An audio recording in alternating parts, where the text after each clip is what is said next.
you can do is just tell the truth and trust in the American people that over time they're going to know what the truth is. Yes, it is time for the truth. Right here, right now. This is the Conservative Syndicate. Real conservative talk from real conservatives. With your host, John Matthews. The latter-day prophet. Baying against the hypocrisies of our time. And Joe Hakos. You want answers. I want the truth. You can't handle the truth. The Conservative Syndicate is comprised of some of the most informed pundits and activists available today. Together, we seek to tear down the imaginary wall, a separation between church and state through education, information, and engagement on the religion of politics and the politics of religion. And now, your hosts on the globally syndicated Conservative Syndicate, John Matthews and Joe Hakos.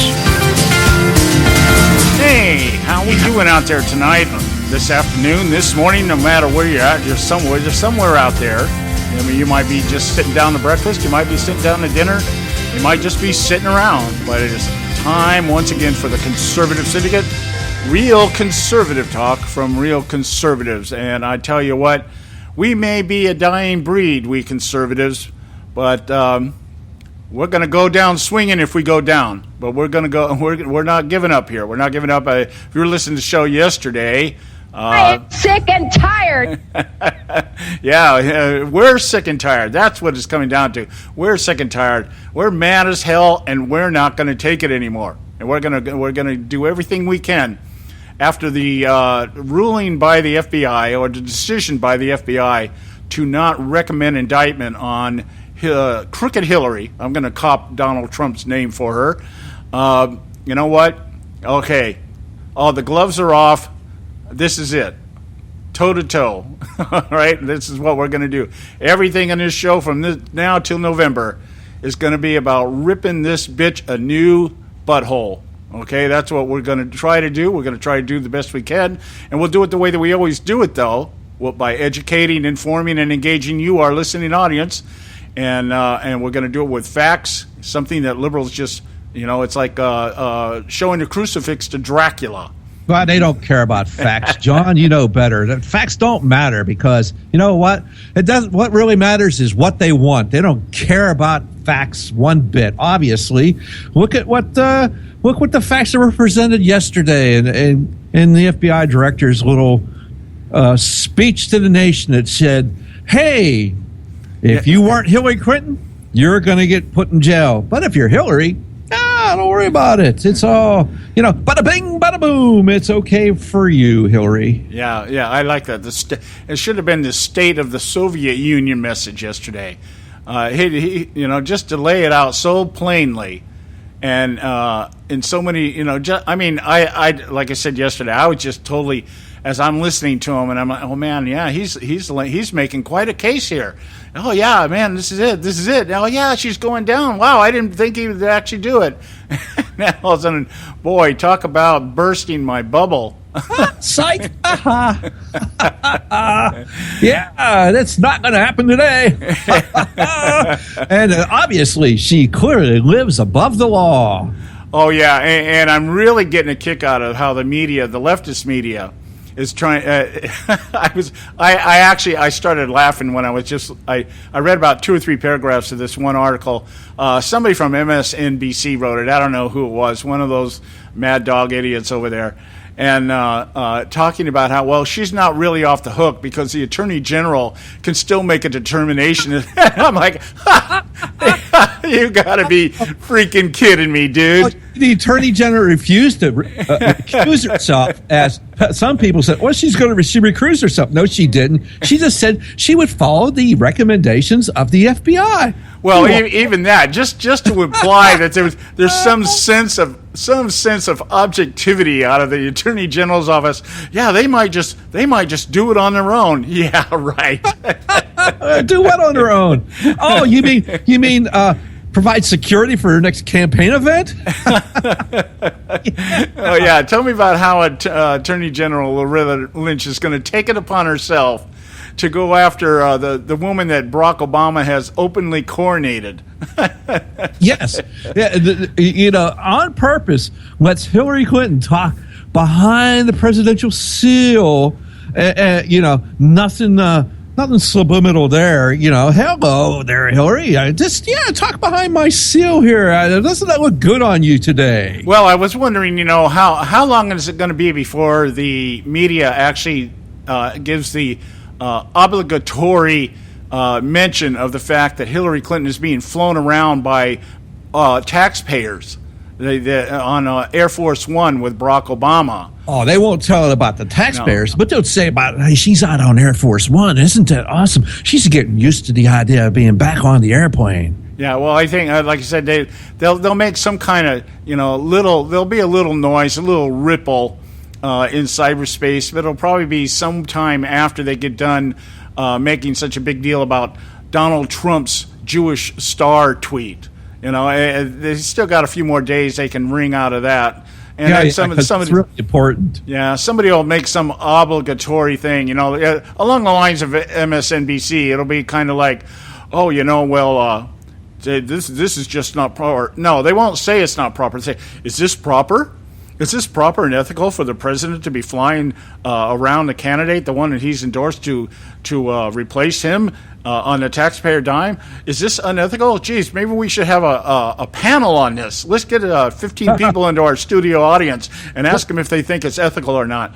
Let's go to Barack Obama Elementary School and get some panel members. Yeah. Oh, this would be something. Let's give it to Megyn Kelly. She's good at that. Assembling these forums and these study groups or focus groups that do absolutely nothing, that accomplish absolutely nothing, that say absolutely nothing. But sounds like Congress. Yeah, but it makes her look like she's all pseudo-intellectual and everything else. I tell you, I keep hearing rumors that she's leaving Fox. I can't wait. Oh, well, yeah, I've already left Fox. I was a while back there now, but yes, I've left them one. But, seriously, it is just like Congress. The Republican-led Congress, it's absolutely, where are they on? We're going to hold some hearings, John. Yeah, more hearings. We're going to have some hearings. We're going to find out exactly what Comey saw. The American people have a right to know. Yeah. And by the way, that'll also be the topic of the next email you get from the RNC. Yes, send us $25 at minimum, and if you can help out with $200, we'll put a brick in the Reagan Library for you. Yeah, and we need this money because we have to stop this corruption coming out of the Clinton campaign, so that we can get back to reducing the size of government and taking our country back. Yeah, yes, right. We should have a commission put together to study this. Yeah, I think if we had, in my opinion, I think a better use of tax dollars would be to put together a committee to psychologically analyze people in Congress. I would rather know. I want to know the psychological makeup of these people, much more than I want to know why the FBI did what they did. The FBI did what they did because they're as corrupt as everybody else. They've revealed that. We no longer have to debate it. We no longer have to think that, the Democrats out there yesterday,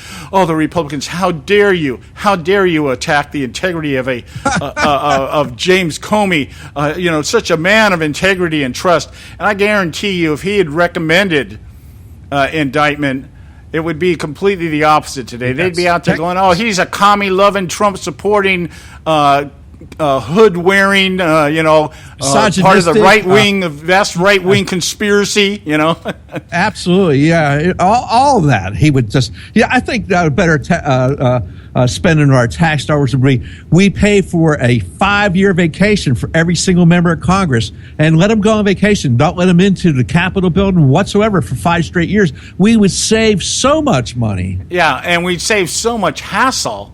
Yeah. I mean, if you want to preserve the republic right now, I guess what we need to do is do that. It's kind of like a ball team. I remember years ago, I'll share this quick story here. We'll go to break. I remember years ago, I had a cleaning business when I was up in Camarillo. And one of the guys I cleaned house for, his name was Mark Brudeau. He played for the Chicago White Sox. Or no, Philadelphia Phillies, I believe it was. Montreal Expos. And he was a really, really good ball player. Now, nobody knows this guy, but he has a World Series ring. And the reason nobody knows him is because he played behind Robin Yount.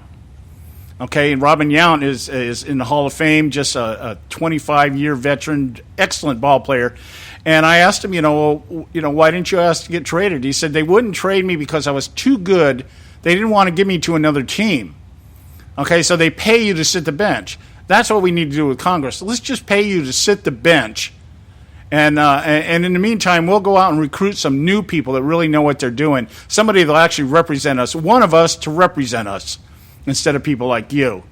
And I'd pay for them to stay on vacation and stay the hell out of Washington because they're not doing us any good there. So, hey, why not? Be money well spent. Yeah. In fact, send them all on Air Force One. Put them all on Air Force One. Send them all to Barack Obama's house. Well, I'll send them down to Cuba. And by the way, maybe we can get one of these Guccifer guys to relay the target coordinates to somebody down there with an RPG gun or something like that. What the sad fact is the Mexican cartel now has RPGs on our southern border. Oh yeah, okay. Well, let's put our border to good use. Let's send them down to the coordinates. Hey, on this day, let's just if we could just send them somewhere and just have them just not do anything would be the ideal thing. Well, I'm just letting my imagination run away with me because maybe by this time next year, having an imagination will be illegal. Probably. Okay. Hey, we got to go to our first break. When we come back, we've got something for you today. We're going to do an analysis, an in-depth analysis here. We're going to actually look at Hillary's lies and how the government has actually proven that she's guilty. Proven she's guilty, even though nobody wants to do anything about it. Stay with us right here at the Conservative Syndicate. Don't go away.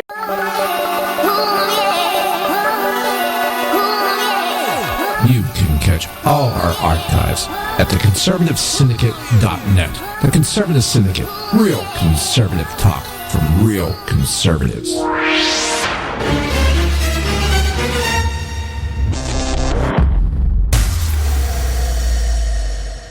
When our water heater broke down last month, it was a nightmare. It took 5 hours for the plumber to show up, and he charged us a couple of $100 just to come out. Then it cost another $1,800 to put in the new water heater. By the time it was all said and done, I felt like I'd been taken. But what else could I do? The smartest thing you can do is get a home warranty from American Residential Warranty. Their home warranties pay to repair or replace all your major appliances when they break, and they will break, and at the worst possible time. Call American Residential Warranty right now for free information on home warranties starting at just pennies a day. Don't wait for your refrigerator to stop running or your ceiling fans to stop turning. Call American Residential Warranty right now. Ask how you can save up to 50% on washer and dryer coverage. Just call 1-800-790-5960. That's 1-800-790-5960. Again, 1-800-790-5960. Call now.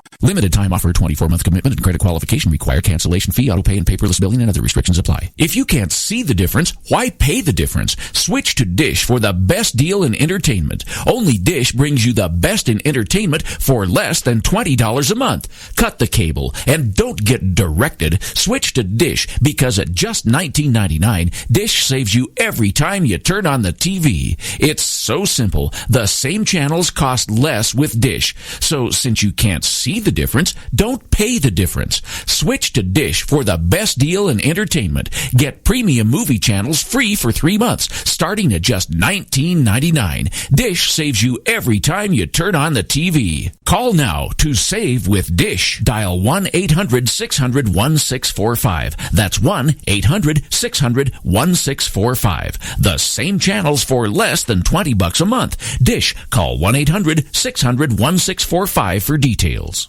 Hey folks, if you're like me, you don't place a whole lot of trust in today's media for the real truth and facts regarding the volatile world of finance and politics. When I want the real scoop on money, I go to the most trusted source I know, my good friend and colleague, Bob Cardoso. Bob is a noted expert with a PhD in international finance who airs his nationally known, globally syndicated show, Robert Cardoso Live Daily, Monday through Friday, 3 to 5 p.m. Pacific Time. With Bob, you get the right information at the right time from someone who knows his business and can help you make the right decisions concerning yours. Again, Bob airs daily, Monday through Friday, 3 to 5 p.m. Pacific Time. Visit his website at robertcardosalive.com for information regarding stations and topics. That's robertcardosalive.com. Check Bob out. You'll be glad you did.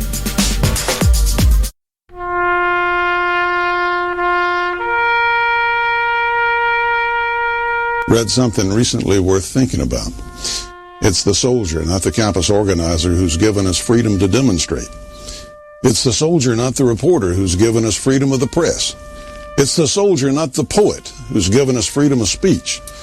It's the soldier who serves under the flag, who defends the protesters' right to burn the flag. Isn't it time now to demonstrate that we support our troops? Were it not for the brave, there'd be no land of the free. Fred Thompson's message was brought to you by citizensunited.org.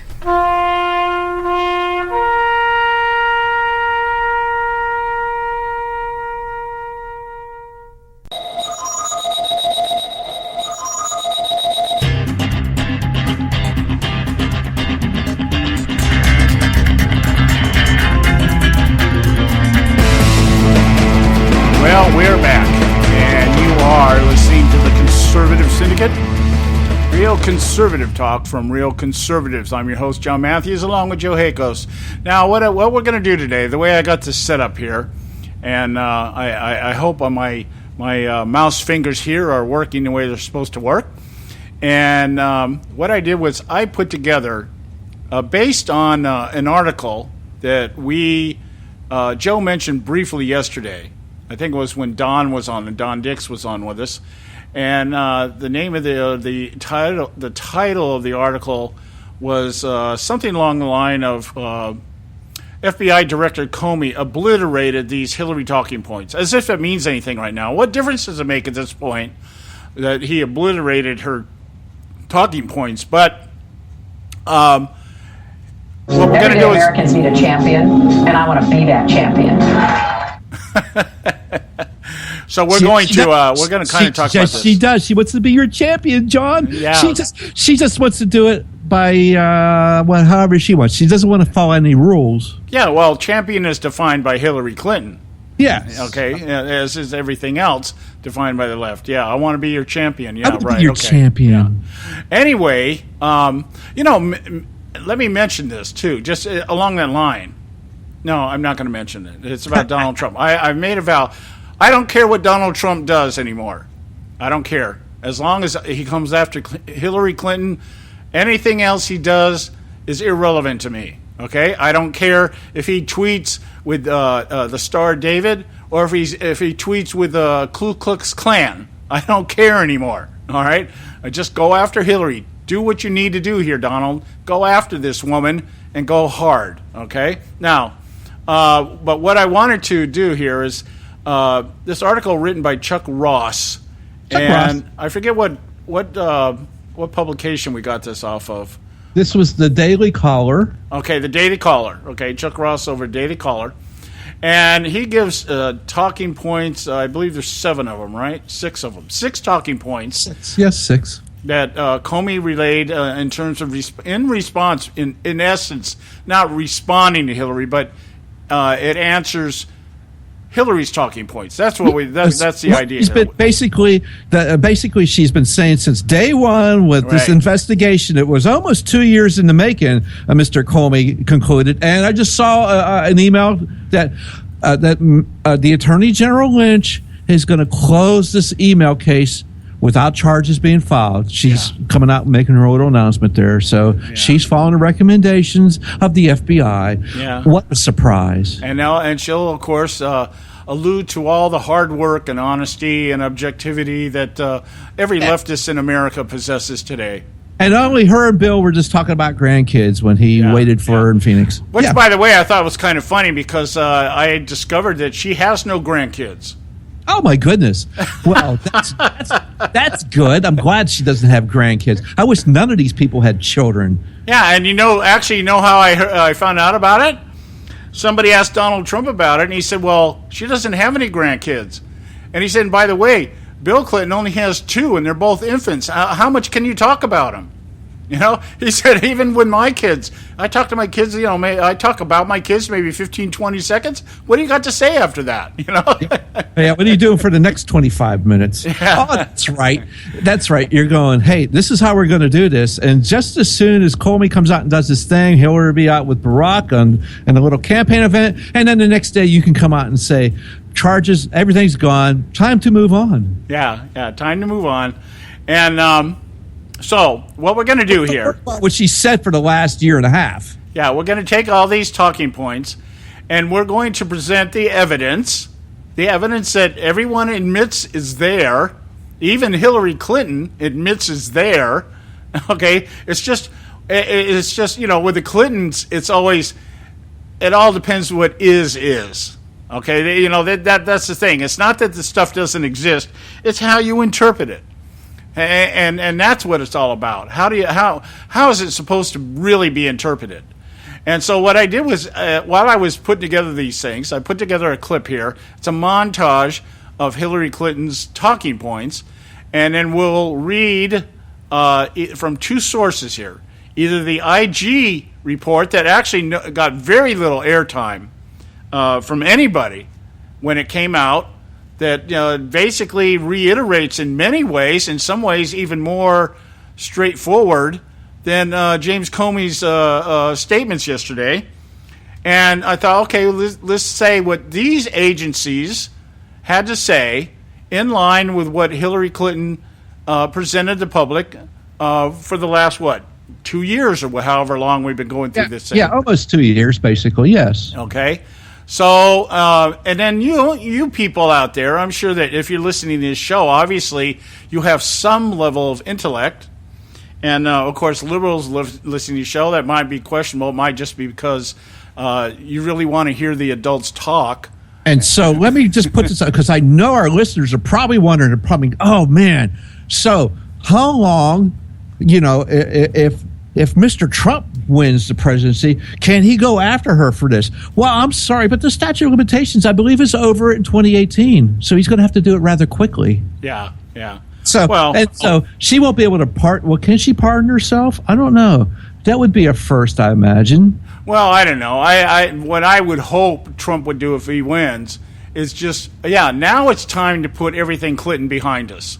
Now it's time. Let's just let these people ride off into the Canadian sunset and let them have their $200 million that they've made while No, John, I would like to put them behind us as we slam the prison door shut behind them. Well, that's the best of all worlds. I'm just saying we have a country we've got to fix, and I don't know what this, just my own personal take on it. At this point, I would be happy if I never heard the name Clinton the rest of my life. By the way, if I never have to pronounce the name Obama again, that would be great too. Sick and tired. Yeah. So that's what we're going to do. We're going to play this montage. And I thought what I do, the very first clip I want to play, I believe it is, I think it's the first part of the clip, is Hillary Clinton back in 2007. I'm going to do everything I can just to really kind of drive home the hypocrisy here. And this is Hillary Clinton, I believe, if I keyed this up right, Hillary Clinton in 2007 talking about email servers, believe it or not, talking about secrets in Washington and all how bad it is and how it needs to be stopped. So I hope I keyed this up right. This is Hillary Clinton, and we'll go from there. And we'll stop it there, and then we'll go one by one through the talking points. Now, I arranged them differently than the gentleman over at the Daily Caller did. I put them in the order I wanted to talk about. No biggie, okay. John. Okay, but they're all there. It's just I only have, I think, 5 instead of 6 because I do have 6. Now I look at it. Okay, they're just in a different order. But anyway, Hillary Clinton in 2007. Listen carefully to this. Our Constitution is being shredded. We know about the secret wiretaps. We know about the secret military tribunals, the secret White House email accounts. It is a stunning record of secrecy and corruption, of cronyism run amok. It is everything our founders were afraid of. Everything our Constitution was designed attempt to prevent. All right, that was Hillary Clinton in 2007. And why do you think she was saying that? George Bush was in office. Because George Bush was in office. And it was all about the corruption and secrets and everything else that was going on during the Bush administration. So that I just wanted to put that out there for you. She knows about the emails. See, she even mentioned emails. Mm-hmm. The secret email accounts. Wow. And how this is tearing at the very fabric of what our framers, what they built this country on, what they established this country on in terms of truth and principles. You know, this is not what our framers intended, that kind of thing. So there's that word again, intent. Yeah, so just keep that in mind as we go through these next several statements here. The first one I'm going to play for you is, of course, Clinton lying that the State Department had given her permission to use a private server, and it was set up within security protocol and rules. Now, Comey didn't really address this directly. Well, yes, he did. Where did it? How did he address it? Hold on, let me pull this up. Okay, well, while you're doing that, what I did was I went to the Inspector General's report. So you play the clip, and I'll say where he's got this directly. So well, go ahead. I don't think I have a clip for this. I couldn't find. Oh, wait a minute. Yeah, I probably do. Hang on a minute here. All right, here it is. Hillary Clinton talking about the fact she had permission to set up the email server. When I got to work as Secretary of State, I opted for convenience to use my personal email account, which was allowed by the State Department, because I thought it would be easier to carry just one device for my work and for my personal emails instead of two. Looking back, it would have been better if I had simply used a second email account and carried a second phone, but at the time, this didn't seem like an issue. Okay, so she admits that but notice what she said in there, which was allowed. I chose to do this, which was allowed. That was her reference to the fact that the State Department had given her permission to do this. Okay, now I'll read you what the IG says on this, how they reported it, and then Joe has how Comey. Maybe I just didn't catch the context of his comments on that. But anyway, State Department Inspector General, May 26th of, was it 2000? Well, it was this year, right? Yep. 2016. Secretary Clinton used mobile devices to conduct official business using a personal email account on her private server extensively, as illustrated by the 55,000 pages of material making up the approximately 30,000 emails she provided to the department in December 2014. Throughout Secretary Clinton's tenure, the FAM stated, those are the regulations, that the normal day-to-day operations should be conducted on an authorized AIS, that is a government server. Yet OIG, meaning the Inspector General, found no evidence that the Secretary requested or obtained guidance or approval to conduct official business via a personal email account on her private server.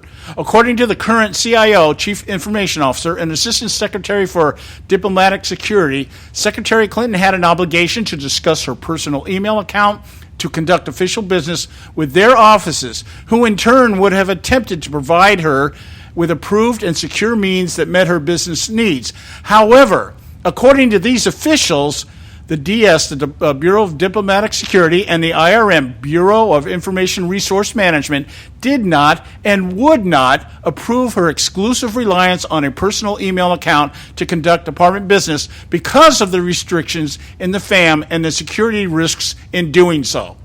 So the IG came out and said, not only did she not ask, had she asked, they would have denied it. Yes, that's all right, absolutely correct. What do you got, Joe? And Comey said yesterday, none of these emails should have been on any kind of unclassified system, but their presence is especially concerning because all of the emails were housed on unclassified personal servers, not even supported by full-time security staff like those found at the departments and agencies of the U.S. government, or even a commercial service like Gmail. And it's time for a break. Yeah, it's time for a break. And so, right, if nothing else, that alone should have at least jarred somebody's head and said, you know what? She can be charged with perjury. She can be charged with obstruction of justice. If nothing else, that should have happened. We'll be right back. Stay with us right here at the Conservative Syndicate. State Talk Radio, WRS Cleveland. Hey, I'll make you a deal. Give me 60 seconds and I'll give you directions to the Fountain of Youth. Okay, I'm joking. Well, kind of joking. No fountains, but youth, I got Nature's Youth and their premier anti-aging product, Nature's Youth RSF. With your sensible diet and exercise plan, Nature's Youth RSF can help you look and feel better. RSF is an all-natural amino acid supplement that supports your body to naturally increase HGH levels without any synthetic hormones. And elevated HGH levels can contribute to increased energy, improved libido, reduced body fat, and improved exercise capacity. Let's be honest. Who doesn't want to look and feel younger? Visit the newly designed website at naturesyouth.com or call 800-333-6923. That's 800-333-6923 and like them on Facebook and you'll be included in contest and exclusive offers. What a deal. Oh, speaking of deals, my time's about up. 800-333-6923 or naturesyouth.com. Who needs a fountain anyway? Call today. Extend your life with Extendovite. When I had a heart attack at 42, I was not sure what the future held. But a year later, the doctors could find nothing wrong with me and took me off all my medication. What did I do? I took a herbal mixture of garlic, cayenne, and a few other herbs mixed in liquid form. I now call this Extendovite. I would have never believed that a few simple herbs could actually change my life like they did. Now it's your turn to see what the powers of garlic and cayenne can do for you. For only $69.95 plus shipping and handling for a 2-month supply of either capsules or liquid, you too can begin on your path to better health. For more information, call 1-877-928-8822. That's 1-877-928-8822. Or visit our website at heartdrop.com. Extend your life with Extendovite. I've owned my company for 14 years now, and I can tell you that payroll is a 4-letter word. I hate doing it. It eats up hours I don't have, and it costs me money I could be saving. But my accountant's too expensive, and I'm not sure who to call, but I know I need help. We're Paychex, and we take all the hassles out of small business payroll. We save you time and money. It's easy. Call, fax, or give us your payroll information securely online, and we take care of the rest. We calculate the correct taxes, manage payments and direct deposits. We even send out your checks. Payroll doesn't need to be a 4-letter word anymore. We're so sure that we can save you time and money that we'll give you a month's payroll free. Just for calling 877-663-3830. Get 1 month's payroll for free. Call Paychex right now. 877-663-3830. That's 877-663-3830. Hey, I don't back anybody unless I believe in them. And I do believe in the value of investing in gold and silver. And the company I trust to buy my gold and silver from is Swiss America. I've been working with them for nearly a decade. I trust them, and you can too. Swiss America will help you sort through and find the best options available when you're considering investing in gold and silver coins. Listen, for over 30 years, Swiss America has been offering Americans what they want in their investments: safety, liquidity, quality, reliability, and a potential profit. Gold and silver have a place in every investor's portfolio. So why not let Swiss America help you diversify your investment portfolio now? Call now for free information.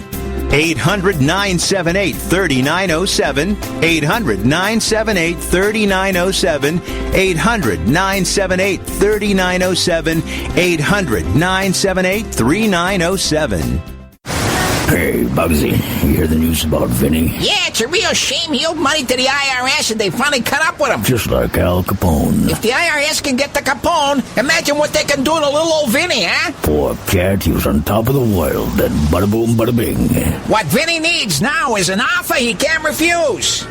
Hey, you got a tax problem? Does the IRS claim you owe them a bunch of dough? They can get you too. So call the tax relief line now and learn if you qualify to negotiate your $10,000 plus IRS tax debt for up to a 75% savings. Don't be like Al or Vinny and get busted. Make this free call now. Learn how you may be able to pay the IRS less. Call now. 866-657-8474, 866-657-8474, 866-657-8474, 866-657-8474.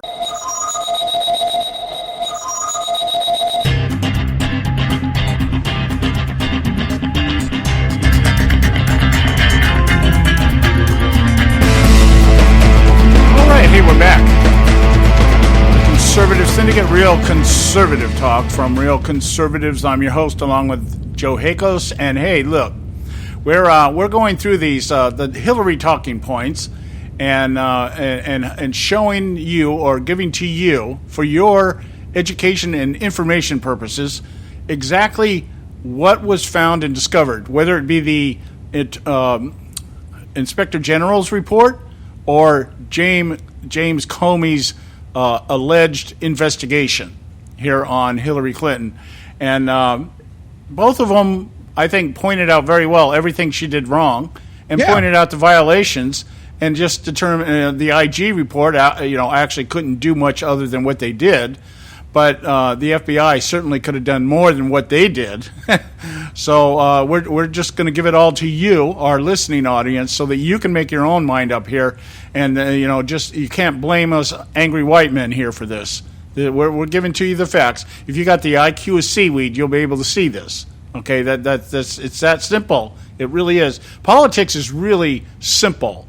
Okay, it's not easy, but it's simple. Okay, now. The next clip we're going to be playing here, of course, is the most famous one, I think, out of all of them. Okay? That is Clinton lying about the fact that she sent classified information. Now, I want to clarify this before I play the clip.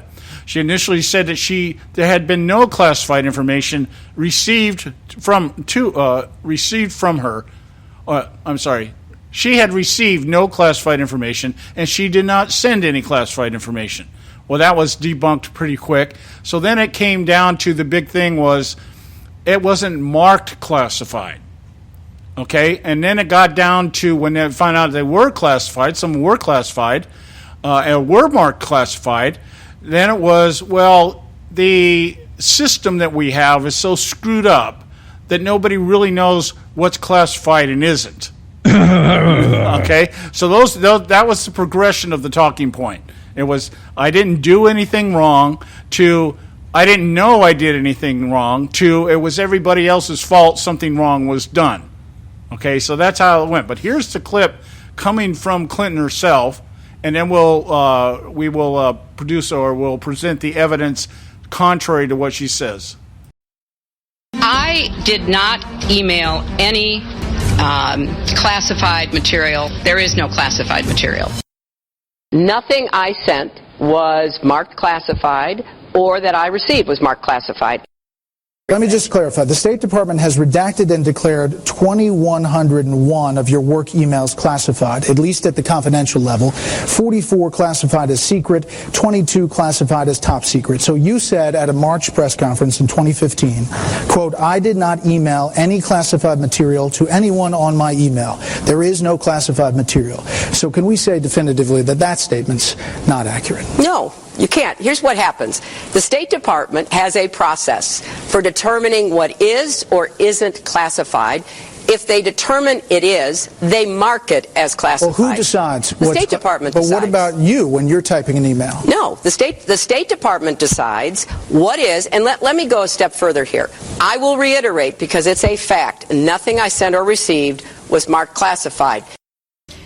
Okay. So there it is. You got the entire spin there. It went from I didn't do anything wrong to I didn't do anything wrong knowingly to it was everybody else's fault. And it's funny. The State Department does this. She is the State Department. Yeah, and you would think the person that was heading the State Department would know that if she is generating classified information, that she should make sure that there is some kind of markings. Now, whether she types herself and forwards it to one of her clerks or one of her aides or whatever and says, okay, this needs to go here or go there, make sure it's marked classified.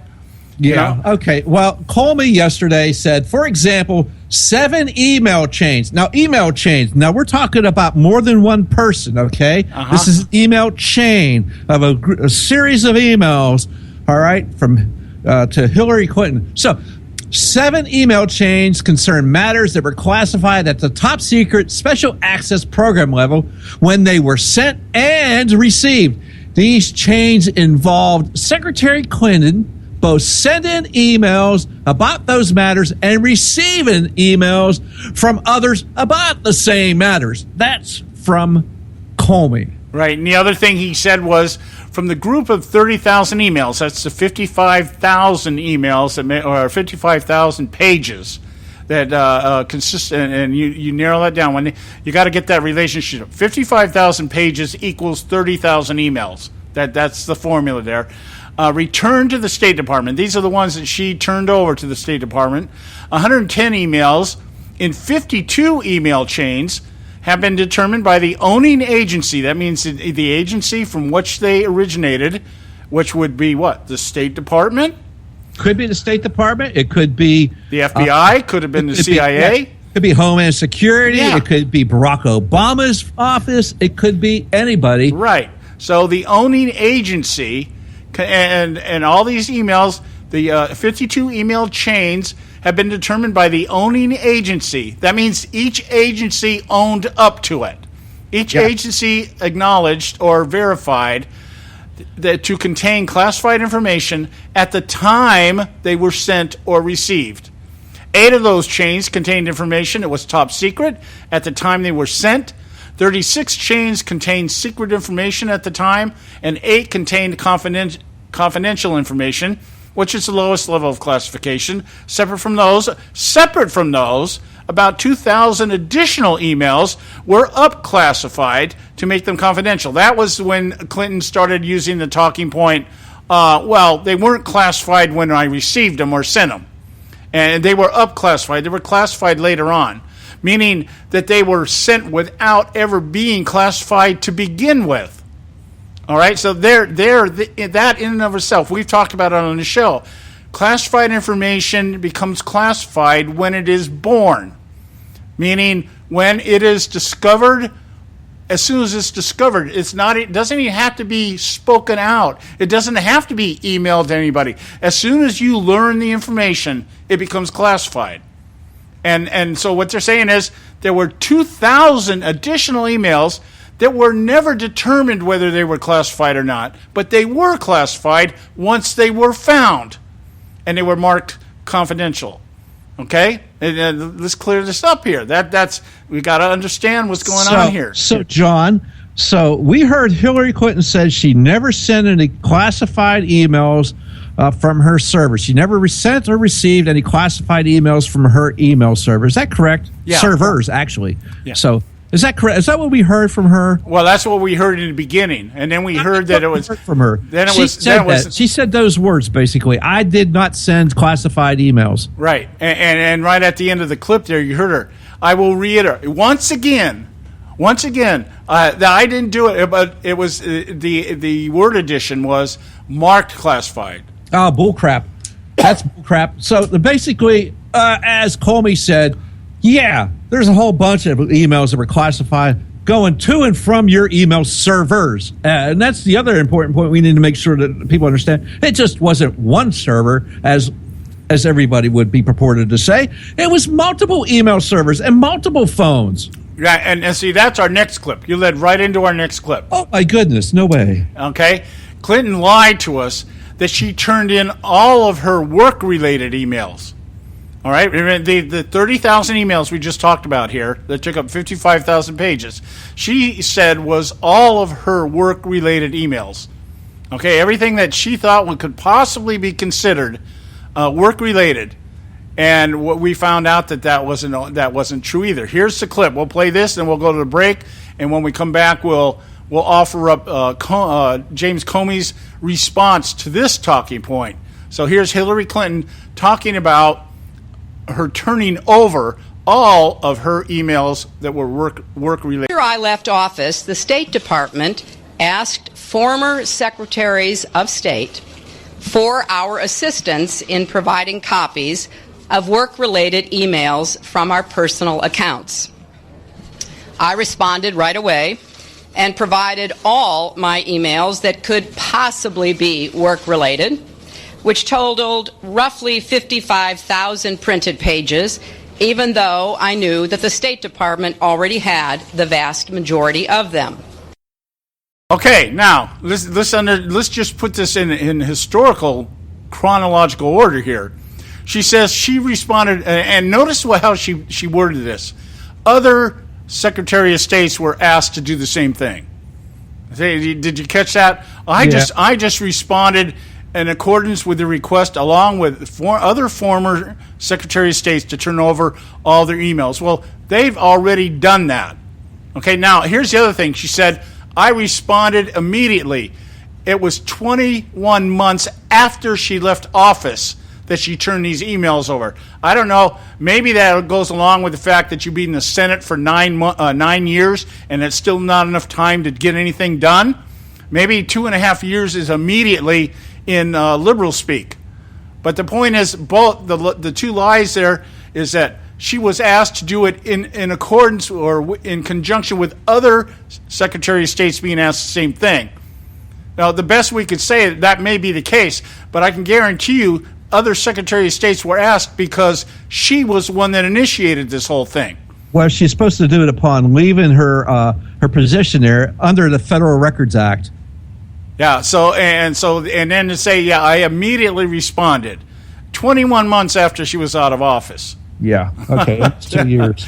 I guess that's immediate in the minds of a liberal. We got to go to break. When we come back, we'll probably be able to finish this up here before the top of the hour, the way it's going right now. Stay with us right here at the Conservative Syndicate. Don't go away.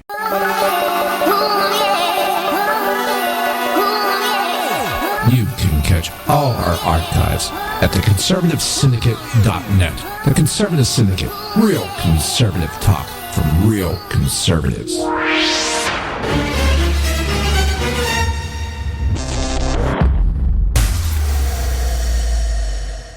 Hey folks, if you're like me, you don't place a whole lot of trust in today's media for the real truth and facts regarding the volatile world of finance and politics. When I want the real scoop on money, I go to the most trusted source I know, my good friend and colleague, Bob Cardoso. Bob is a noted expert with a PhD in international finance who airs his nationally known, globally syndicated show, Robert Cardoso Live Daily, Monday through Friday, 3 to 5 p.m. Pacific Time. With Bob, you get the right information at the right time from someone who knows his business and can help you make the right decisions concerning yours. Again, Bob airs daily, Monday through Friday, 3 to 5 p.m. Pacific Time. Visit his website at robertcardosolive.com for information regarding stations and topics. That's robertcardosolive.com. Check Bob out. You'll be glad you did.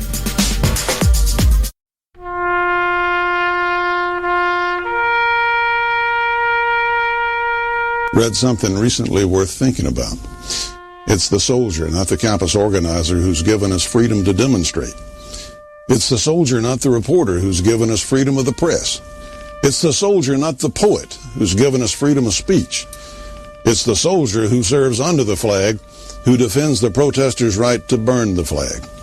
Isn't it time now to demonstrate that we support our troops? Were it not for the brave, there'd be no land of the free. Fred Thompson's message was brought to you by citizensunited.org.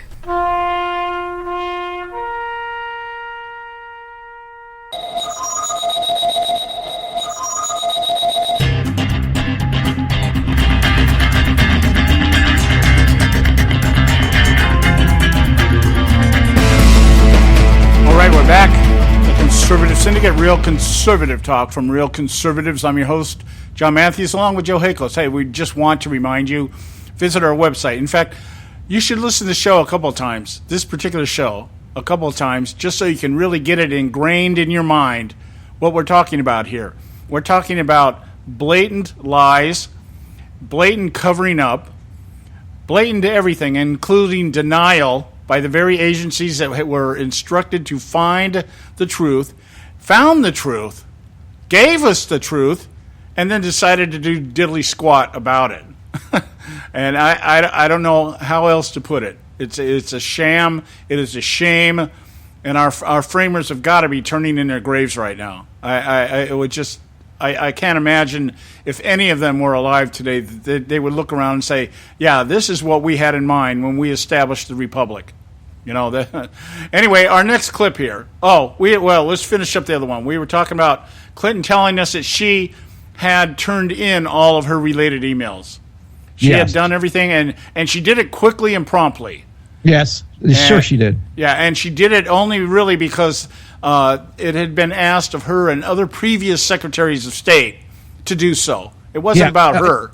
Yeah, and there's already the Federal Records Act in place, and you're supposed to do this prior to leaving. In fact, you're supposed to go through the channels in the State Department to make sure that you don't have anything that could be misconstrued as part of the federal record. Right. And so you're supposed to turn it over prior to leaving the organization. Right. So I'll read the comments that I copied off today of Comey on this. Okay. And then, Joe, you want to add anything, feel free to jump in. Okay. I sure will. Okay. Comey says, and Joe mentioned this earlier in our conversation. Comey said, I have so far used the singular term email server in describing the referral that began on our investigation. It turns out to have been more complicated than that. Secretary Clinton used several different servers and administrators of those servers during her 4 years at the State Department and used numerous mobile devices to view and send email on that personal domain. As new servers and equipment were employed, older servers were taken out of service, stored, and decommissioned in various ways. This catches me here.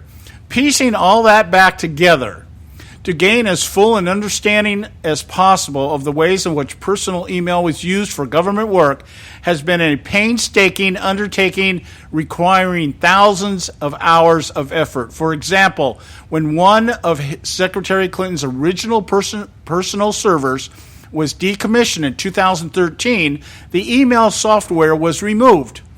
Doing that didn't remove the email content, but it was like removing the frame from a huge finished jigsaw puzzle and dumping the pieces on the floor.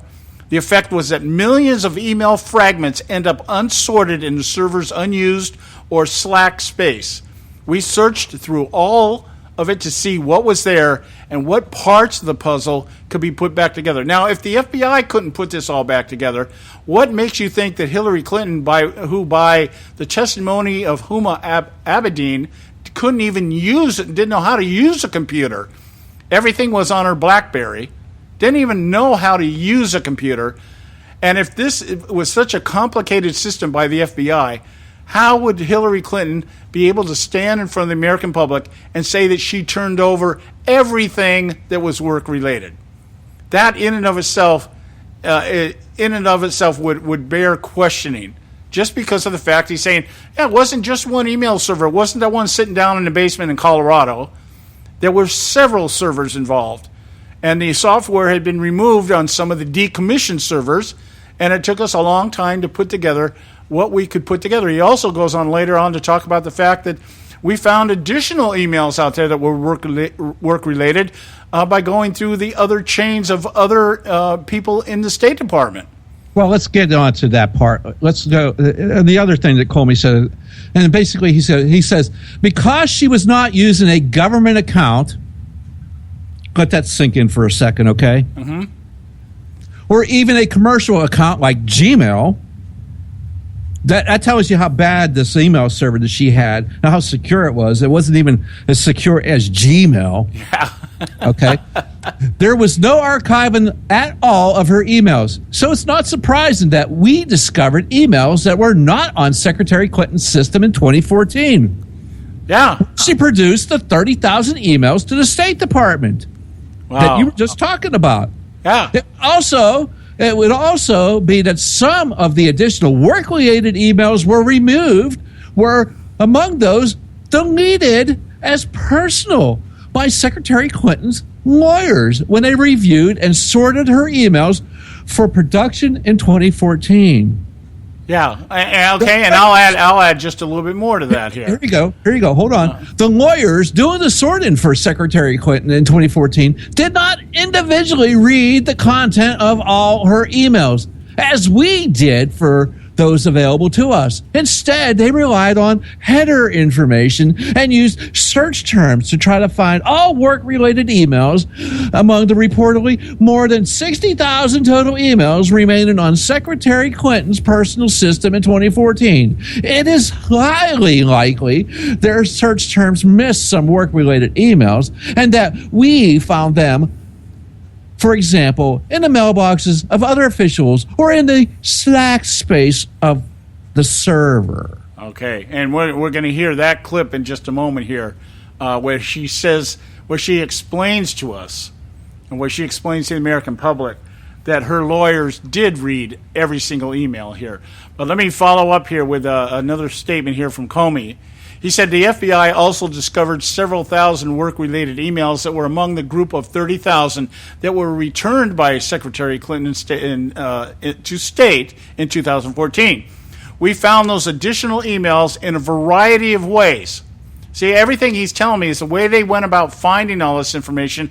They had to dig and put pieces together and everything else. How in the world could somebody that doesn't even know how to use a PC sit there and tell us that all 30,000 emails, that was all that was work-related? What they determined... Like Pagliano took the fifth so many times. Yeah. Now, it says some had been deleted over the years, and we found traces of them on devices that supported or were connected to the private email domain. And I assume that would have been some of the devices that he says were no longer in use, or maybe devices that pertained or belonged to other members of her staff, something like that. Others we found by reviewing the archived government email accounts of people who had been government employees at the same time as Secretary Clinton, including high-ranking officials at other agencies, people with whom is... Now, catch that. Don't tell me that they didn't find stuff in there from Barack Obama. Absolutely. Okay? So it says this helped us. Now, no mention of that. No mention of it. Obama walks away with a clean slate on this. This helped us recover work-related emails that were not among the 30,000 produced to state. That's the point. She said the 30,000 was all the work-related emails that needed to be turned over. And he's saying no. They were not. These emails that we're talking about, the way we went about finding them, the intricate process and going to other devices and other employees and staff and stuff like that, we found that there were emails there that were not among the 30,000 that she turned in. Now, he said with respect to thousands of emails that we found that were not among those produced to state, meaning given back to state, agencies have concluded that 3 of those were classified. So not only did they find emails out there that were work-related that she denied or that she either ignored or nobody caught or for whatever reason, 3 of those were classified, one at the secret level and 2 at the confidential level. Wow, that's a lot of stuff. I'm going to play the last 2 clips here. When we get back here. We're at the top of the hour. It's time for the Edwards Notebook. We'll pay some bills, and then we'll be back. Stay with us right here at the Conservative Syndicate. Some people say that it's all over for America, while others, like me, believe the best is yet to come. What say you? Hello, I'm Ron Edwards. On today's page from the Edwards Notebook, we all can recite the myriad of setbacks that currently beset our remarkable republic. The Obama administration has seriously damaged every major pillar of society. Stagnation dominates the economy, and bad morale permeates the military. Government school education is now worse than ever before, and that's just for starters. The giants of destruction of America seem to be everywhere, including the thousands of terrorists roaming our streets, looking to kill, steal, and destroy. But you know what? The bigger the giants are, the harder they fall. The Bible says the power of life and death are in the tongue. In ancient Israel, 10 men were sent out to spy out the land to report on the odds of the children of Israel taking the promised land for themselves. 8 said it's impossible, but 2 said we can take the giants and the land. America, the choice is ours, to either fold up in defeat or stand and believe that it's not over for our republic. Yes, we as a nation have stumbled, but I believe we the people, through providential guidance, will soon reignite the torch of liberty and fulfill our God-ordained manifest destiny of greatness. I'm Ron Edwards.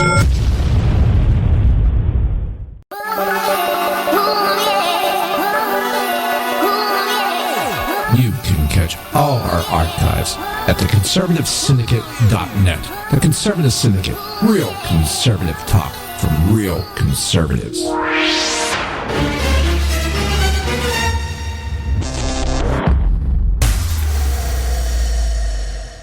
Hey folks, if you're like me, you don't place a whole lot of trust in today's media for the real truth and facts regarding the volatile world of finance and politics. When I want the real scoop on money, I go to the most trusted source I know, my good friend and colleague, Bob Cardoso. Bob is a noted expert with a PhD in international finance who airs his nationally known, globally syndicated show, Robert Cardoso Live Daily, Monday through Friday, 3 to 5 p.m. Pacific Time. With Bob, you get the right information at the right time from someone who knows his business and can help you make the right decisions concerning yours. Again, Bob airs daily, Monday through Friday, 3 to 5 p.m. Pacific Time. Visit his website at robertcardosolive.com for information regarding stations and topics. That's robertcardosolive.com. Check Bob out. You'll be glad you did.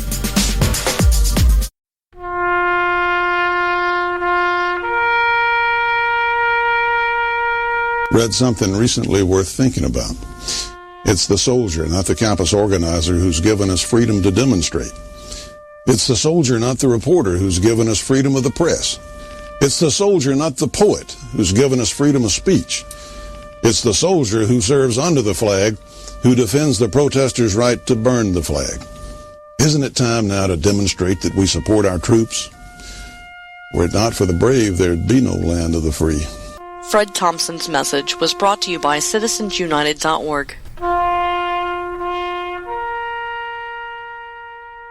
Limited time offer, 24-month commitment, and credit qualification require cancellation fee, auto pay, and paperless billing, and other restrictions apply. If you can't see the difference, why pay the difference? Switch to Dish for the best deal in entertainment. Only Dish brings you the best in entertainment for less than $20 a month. Cut the cable and don't get directed. Switch to Dish because at just $19.99, Dish saves you every time you turn on the TV. It's so simple. The same channels cost less with Dish. So since you can't see the difference, don't pay the difference. Switch to Dish for the best deal in entertainment. Get premium movie channels free for 3 months, starting at just $19.99. Dish saves you every time you turn on the TV. Call now to save with Dish. Dial 1-800-600-1645. That's 1-800-600-1645. The same channels for less than $20 a month. Dish. Call 1-800-600-1645 for details.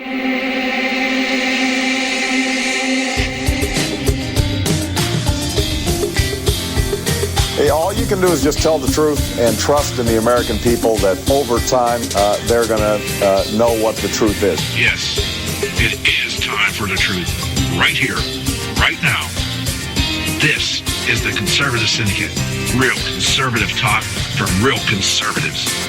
With your host, John Matthews. The latter-day prophet. Saying against the hypocrisies of our time. And Joe Hakos. You want answers. I want the truth. You can't handle the truth. The Conservative Syndicate is comprised of some of the most informed pundits and activists available today. Together, we seek to tear down the imaginary wall, a separation between church and state through education, information, and engagement on the religion of politics and the politics of religion. And now, your host on the globally syndicated Conservative Syndicate, John Matthews and Joe Hakos.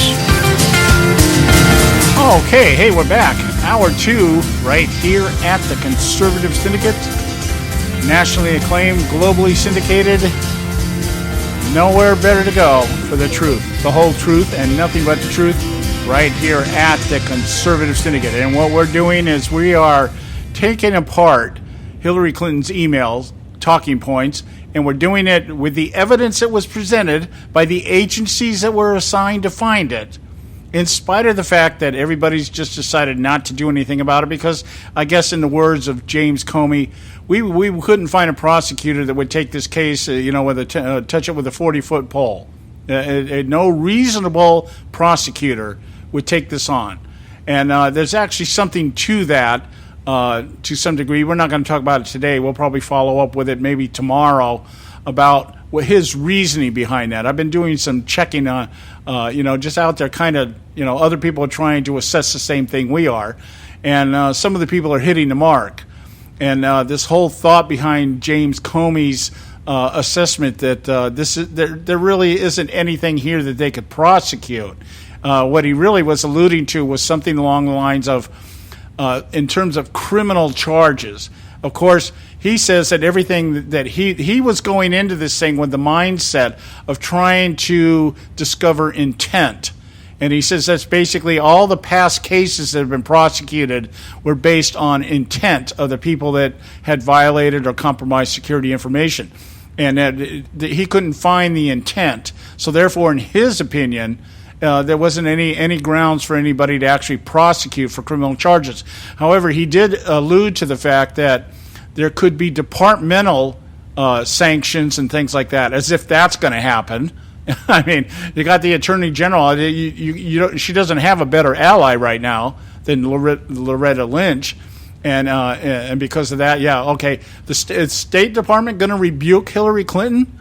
I don't think so. They were found to be just as involved in this as anybody else. Yeah, where do you think these email chains were at?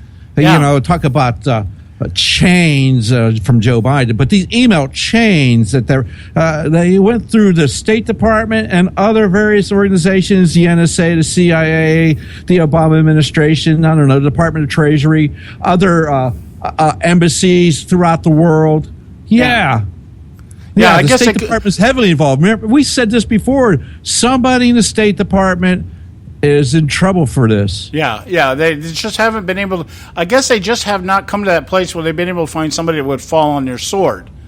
That kind of thing. And I guess my guess is based on Brian Pagliano's 125 times taking the fifth, that he was going to be the scapegoat. He was going to be the guy. They could say, well, Hillary doesn't really know the technical side of this. She thinks when you wipe a server, you do it with a cloth. She knows better. That's bull crap. Yeah, I know. She's not that ignorant.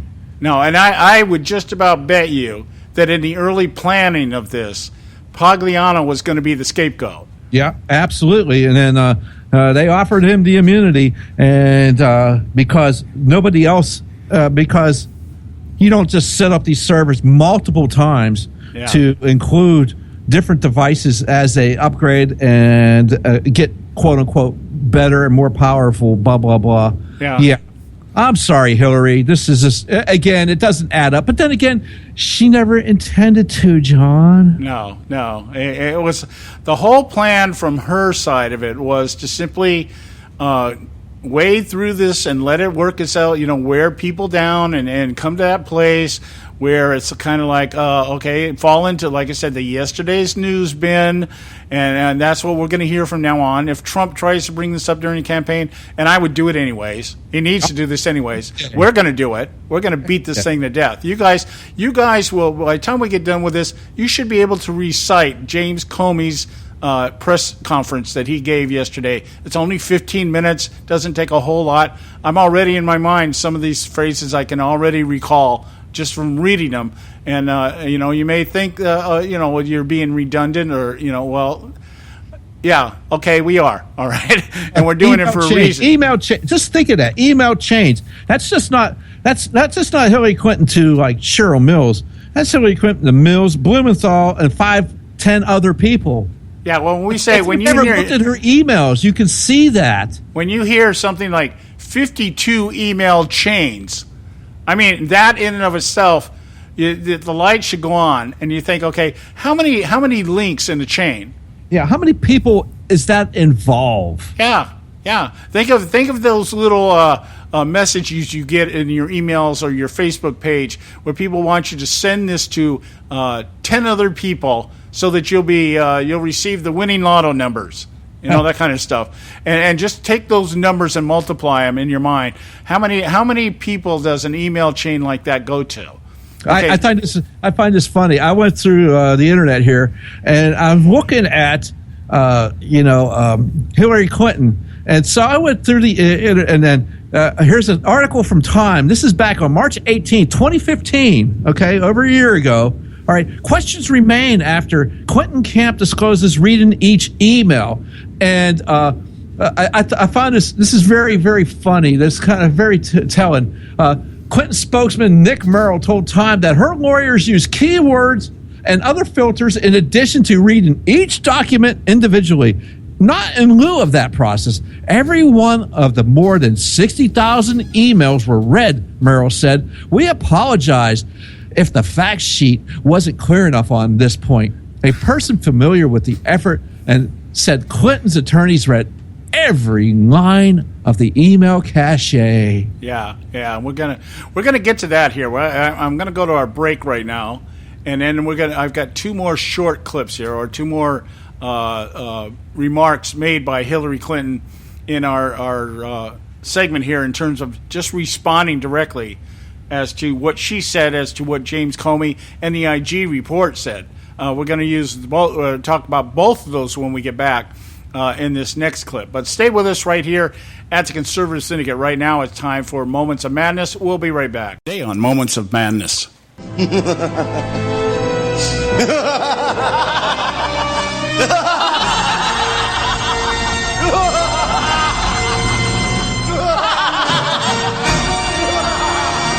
Globalist elites and the media lapdogs that shore up their ranks woke up this past Friday morning and in more than a few cases surprisingly found themselves forced to deal with immediate as well as possible long-term damage to their reputations and bank accounts ravaged by the electoral storm named Brexit that hit Europe the night before. While a few proponents of the New World Order downplayed to the public the UK's exit from the EU as nothing more than a tremor brought about by a disgruntled workforce not feeling the utopian aura wealth redistribution promises but never delivers, there is much to indicate the UK's decision is the beginning of the perfect storm, one that may actually generate an ideological tsunami that could reshape the geopolitical landscape to a degree not felt since the fall of the Berlin Wall and the Soviet Union. This tsunami could possibly not only reach the shores of their neighboring European counterparts, but around the globe as far as North America, Asia, and even below the equator. The bloc that makes up the United Kingdom, Britain, Wales, Scotland, and Northern Ireland, while divided nationally with Scotland and Northern Ireland favoring to remain in the EU, while Britain and Wales choosing to leave, together ended up posting a 52% majority that rejected the paradigm of globalism as an effective and preferred form of government.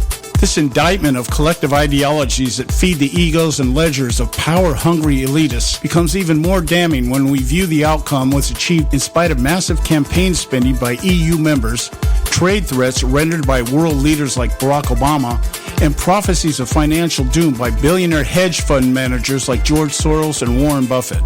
The stability of the sterling pound appears not to have been the concern of the British people, but rather an instinctive understanding their very existence as a nation and people is at risk of being decimated by uncontrolled immigration. It's as if they are channeling the spirit of another rebel, that being Benjamin Franklin, who warned over 240 years ago, they who can give up essential liberty to obtain a little temporary safe deserve neither liberty nor safety. Rather than cave to the fear-mongering that has for too long been effective in keeping the masses in line, the common theme we can take from this is enough is enough. Throw the bums out. Here's the madness.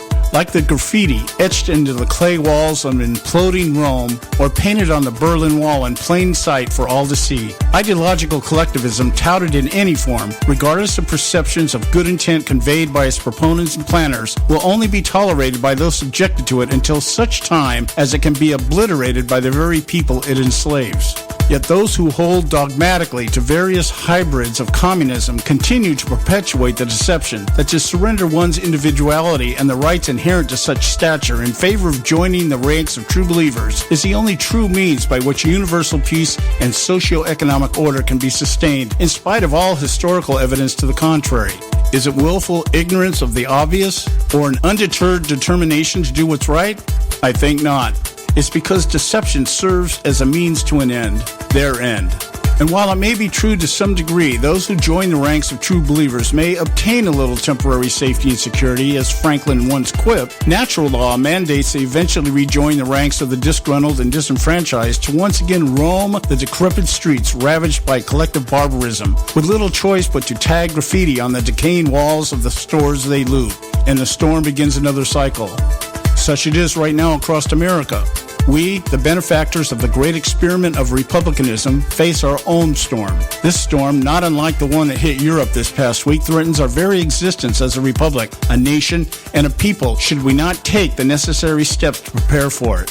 For if we continue to listen to the words that form the empty promises elicited by both sides of our political establishments, should we continue to believe things will take care of themselves, should we continue to pray to our God for deliverance in spite of our rejection of Him, then we may find ourselves lamenting another great statement from Benjamin Franklin. You have a republic if you can keep it. This storm may be the last opportunity for us, perhaps forever. This is John Matthews for Moments of Madness.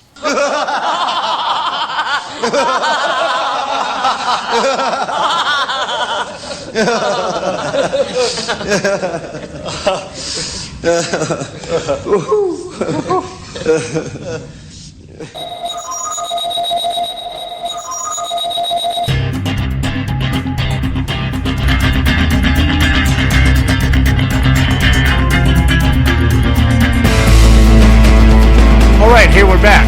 And you are listening to the Conservative Syndicate. I am your host, John Matthews, along with Joe Hakos. And we're ripping apart Hillary's talking points here with all the evidence that is out in plain sight right now. Okay, today Loretta Lynch said, I'm going to follow the rule. I'm going to follow the recommendations of the FBI, or lack of recommendations of the FBI. Okay, big surprise. Okay, I don't know what MSNBC is going to write about today, because they were like... Monumentous day for Hillary Clinton. Day 2 of the monumentous days. Yes. We never saw that coming from Loretta Lynch. Yeah. If you thought for one moment that Loretta Lynch was going to even entertain the idea of following a recommendation of indictment, you've had too much happy smoke. I'm sorry. That's just, you flashbacks, Okay, now. Take the plastic bag off your head. Take some fresh air in. Or remove it from your rectum. All right, one way or the other. However, okay. I want to get back to this. The next clip I'm going to play here is about Clinton. Clinton lied when she said her team complied with the Federal Records Act by making sure that their correspondence got copied to other State Department addresses, insisting that she wanted the most efficient method of handling electronic communications, even if in retrospect that decision turned out to be regrettable. Now, I'm going to give you right here before we play. We'll play the clip here. And I'm hoping this is not the one where, we'll play it. We'll play it and we'll see how it falls down, because okay. All right. Hillary Clinton on following the rules. We went through a thorough process to identify all of my work-related emails and deliver them to the State Department. Has the FBI reached out to you yet for an interview? No, they haven't. The Justice Department has the emails. They have the server. They're conducting a security inquiry. I say what I've said now for many, many months. It's a security inquiry. Okay, all right. So I played a couple clips there ahead of what I want to do here. But anyway, Clinton lied when she said her team complied with the Federal Records Act. Now, I'm going to go from the IG report. I got a little thing here from the IG report. And that, there wasn't... Okay, anyway, here it is. May 26th, State Department Inspector General. As previously discussed, however, sending emails from a personal account to other employees at their department accounts is not an appropriate method of preserving any such emails that would constitute a federal record. See, she's under the assumption that, once this stuff got copied to other State Department addresses, that it would fall into they would actually be the ones that would be storing her information. Okay, not herself, because she thought that was the most, let's spread it out. That's really efficient. Let's spread it out to all these other people in my department so that there's a record of it somewhere out there, but not, can't be traced back to me. Okay, that kind of thing. All right, now he says, therefore, Secretary Clinton should have preserved any federal records she created and received on her personal account by printing and filing those records with the related files in the office of the Secretary. She should have been making hard copies of everything. At a minimum, Secretary Clinton should have surrendered all emails dealing with department business before leaving government service, And because she did not do so, she did not comply with the department's policies that were implemented in accordance with the Federal Records Act. Now, we had just talked about how she said she had turned over everything, and she did it promptly. And she did it, well, of course, because they were asking other Secretary of States to do it. But I immediately responded, well, here the IG says no, she didn't do it at all. She did, at minimum, she should have surrendered all her emails dealing with department business before leaving government service. And because she did not do so, she did not comply with the department's policies that were implemented in accordance with the Federal Records Act. So he's telling us right there, total lie, total fabrication, and a total violation of law. Or rules, at least rules. It may not be law, but department policy. Well, it's the Federal Records Act. Right. Not the Federal Records recommendation. Yeah. It isn't or the Federal Records Review, that kind of thing. Now, I'll touch on this next one very briefly here because Joe did a good job of it in the first hour here. Clinton lied when she stated her lawyers had read every email and determined whether to keep them or delete them. Okay, Joe covered that very well for you. Comey said this.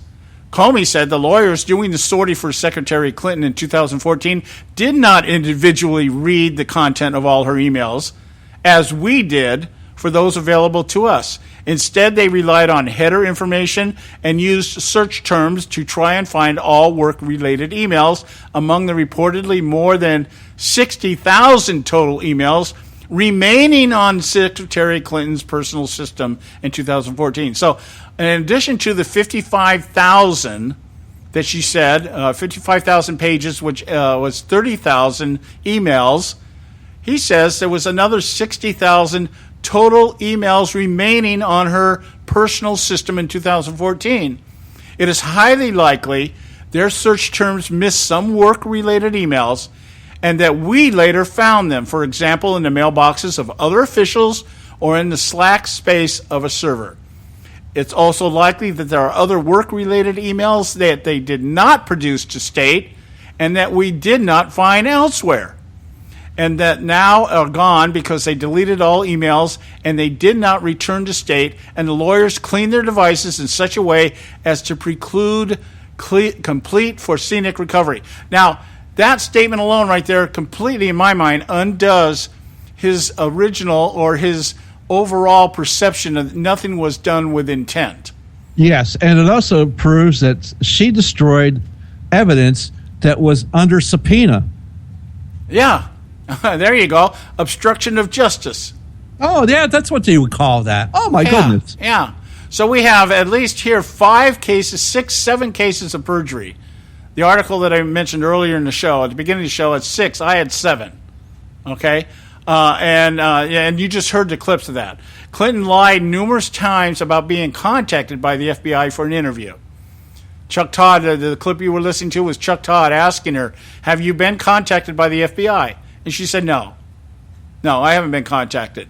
She volunteered. She gives the impression that over the July 4th weekend or Independence Day weekend, what she did was, did somebody call up the FBI and say, hey, I've got a free day today. It's a holiday. Hey, why don't we get together? I'll volunteer to come in and talk to you. Yeah, it's Saturday before the 4th of July. It's Saturday before Independence Day. I'm free.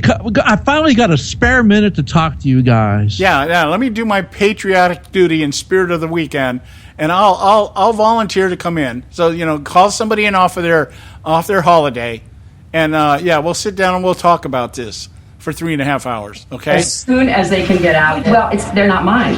They belong to the State Department. Yeah, that's the end of the interview. Yeah. Now. It says here, the last one here, that Clinton lied every time she referred to the criminal investigation by the FBI as a security review. Yes. Okay, several times it was all, and Debbie Wasserman Schultz was out there trotting that around. All of her talking heads were trotting that around. Huma Abedin and all the other people that were out there. All the people at This Week on George Stephanopoulos, Donna Brazil and Cookie, what's her name? Cookie Roberts or whatever her name is. Yeah. All the talking heads out there, the operatives. It's all a security review. It has nothing to, and I believe James Comey responded it at one time as like, I have no idea what she's talking about. Comey said he said he didn't know. He said he didn't know what that was. He said the Department of Justice is conducting a criminal inquiry into Clinton's email use. He said no. The department and the IG, the Inspector General, made it clear it was not a referral. Yeah. So that in and of itself, I guess security review, that must be liberal doublespeak for criminal investigation. Give me 60 seconds and I'll give you Hey, we got something running here? Yeah, you have some commercials. I'm sorry, I had a commercial going there. I must have clicked on it by accident. My fault. My goodness. That's time shifted. I can't stand it. No, Hillary, she's running everything now. But she never intentionally did this on purpose. Yeah.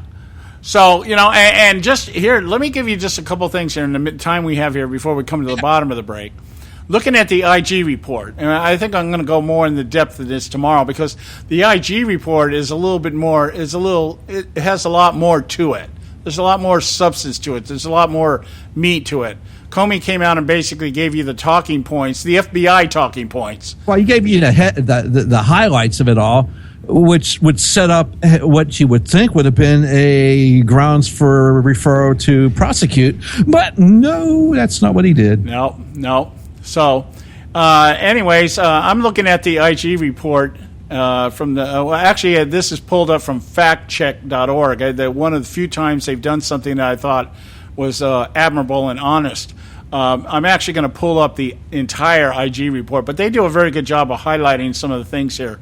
And it says here in the summary, we'll cover the summary here in the few minutes we have here before the bottom of the hour.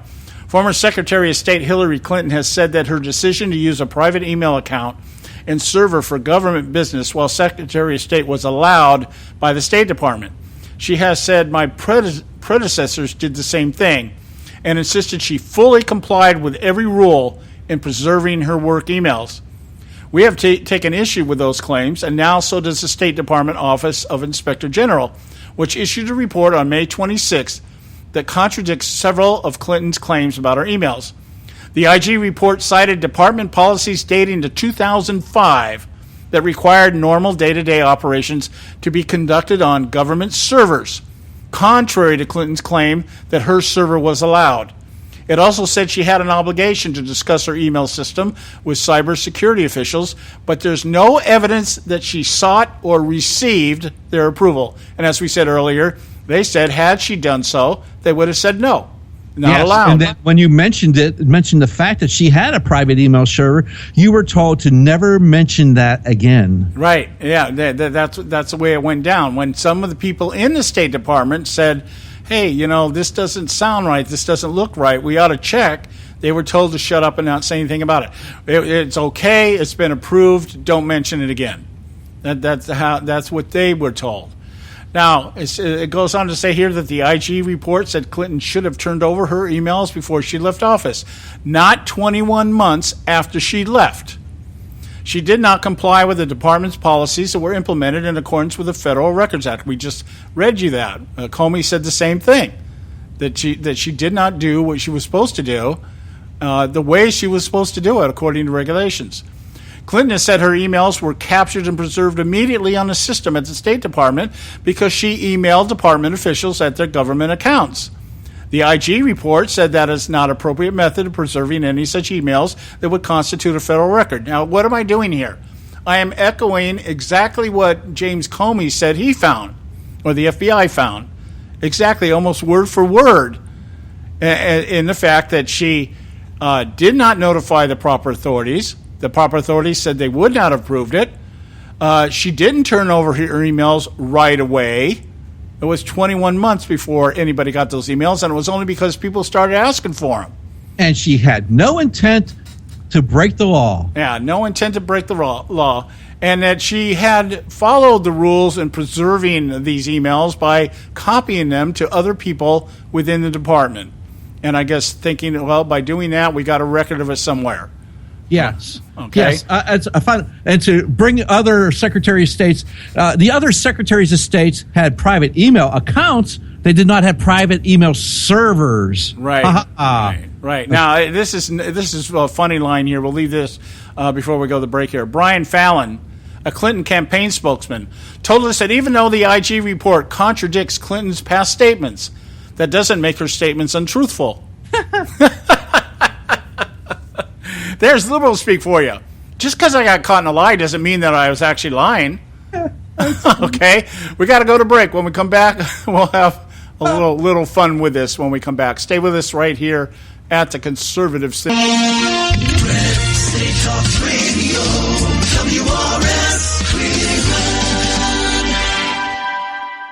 Hey, I'll make you a deal. Give me 60 seconds, and I'll give you directions to the Fountain of Youth. Okay, I'm joking. Well, kind of joking. No fountains, but youth, I got Nature's Youth and their premier anti-aging product, Nature's Youth RSF. With your sensible diet and exercise plan, Nature's Youth RSF can help you look and feel better. RSF is an all-natural amino acid supplement that supports your body to naturally increase HGH levels without any synthetic hormones. And elevated HGH levels can contribute to increased energy, improved libido, reduced body fat, and improved exercise capacity. Let's be honest, who doesn't want to look and feel younger? Visit the newly designed website at naturesyouth.com or call 800-333-6923. That's 800-333-6923, and like them on Facebook, and you'll be included in contests and exclusive offers. What a deal. Oh, speaking of deals, my time's about up. 800-333-6923 or naturesyouth.com. Who needs a fountain anyway? Call today. Extend your life with Extendovite. When I had a heart attack at 42, I was not sure what the future held. But a year later, the doctors could find nothing wrong with me and took me off all my medication. What did I do? I took a herbal mixture of garlic, cayenne, and a few other herbs mixed in liquid form. I now call this Extendovite. I would have never believed that a few simple herbs could actually change my life like they did. Now it's your turn to see what the powers of garlic and cayenne can do for you.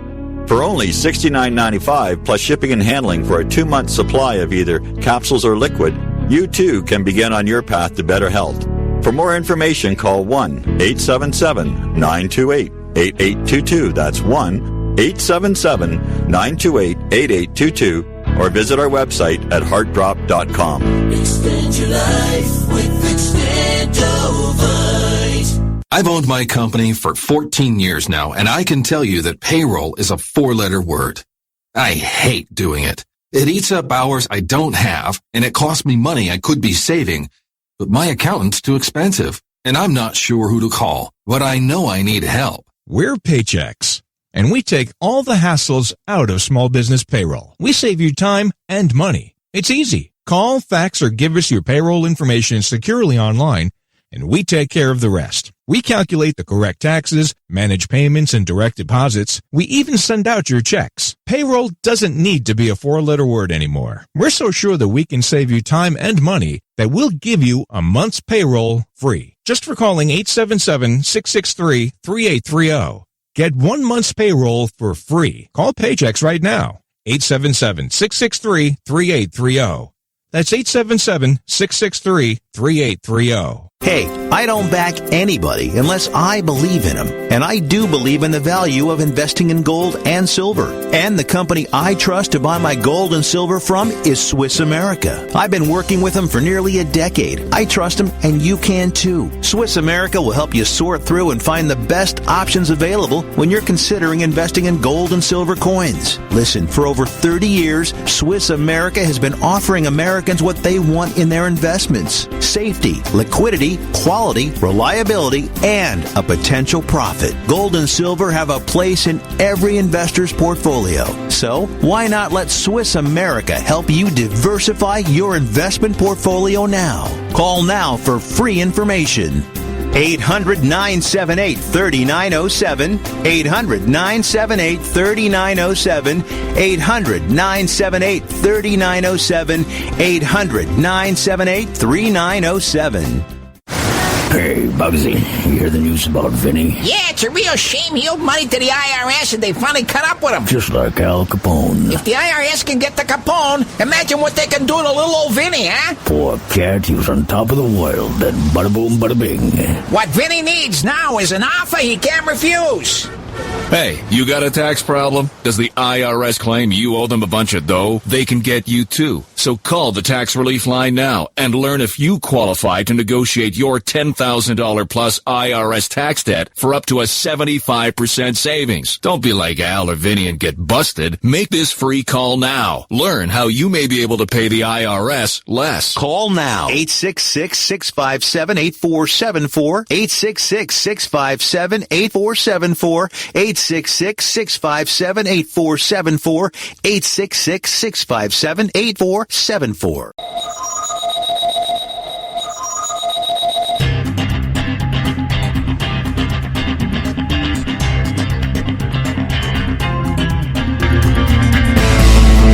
right, hey, we're back.